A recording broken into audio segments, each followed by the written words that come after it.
Freezing can relieve the stress when you have a large number of effects and your computer CPU is overloading. Basically, it saves CPU power. There are two things we can do with freeze: freezing insert effects for a track and freezing VST instruments. We'll talk about freezing insert effects for a track first. If we look at this track, we can see that there are insert effects on it because this button lit up. Click on the Inserts tab in the inspector. We have 3 effects here in the first 3 slots. Slots 1 through 6 are pre-fader and will be frozen. 7 and 8 won't be frozen because they are post-volume fader. When you freeze insert effects, the audio file is exported with the effects into a special freeze folder that is on your hard drive in your project folder. You can freeze this track by pressing the snowflake-looking button here. A dialog box pops up, allowing you to enter a tail size. The tail allows things like reverb and delay to fully fade out. 5 seconds is usually good. Now that the channel is frozen, the snowflake is lit. Notice that the Record Enable and Monitor buttons are now grayed out. Pressing the E button, we can see that we still have access to the post-fader insert effects on inserts 7 and 8. We also have access to our EQs and our send effects.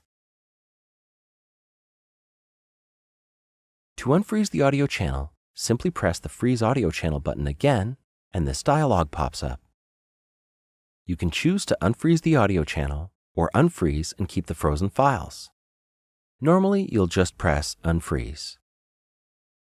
Now let's talk about freezing VST instruments. VST instruments can use a lot of power, and if you have a project that features a lot of them, freezing can really help relieve some of the strain on the CPU. You can freeze instrument tracks as well as any instrument tracks in the VST rack.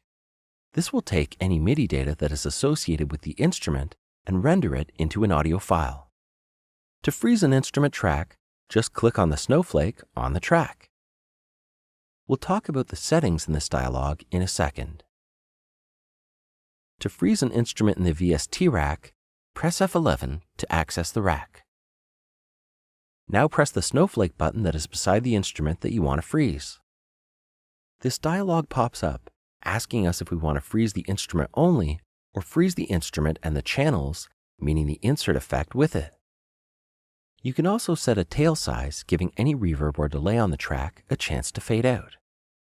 There is also another option, and that lets us unload the instrument once it's frozen. This is useful when you are freezing an instrument that uses a lot of RAM, like a sampler. It frees up RAM so the other plugins can use it. You can't make changes to the MIDI data once it's frozen or add any MIDI inserts. But you can always unfreeze, make your changes, and then freeze it again. That's it for freeze.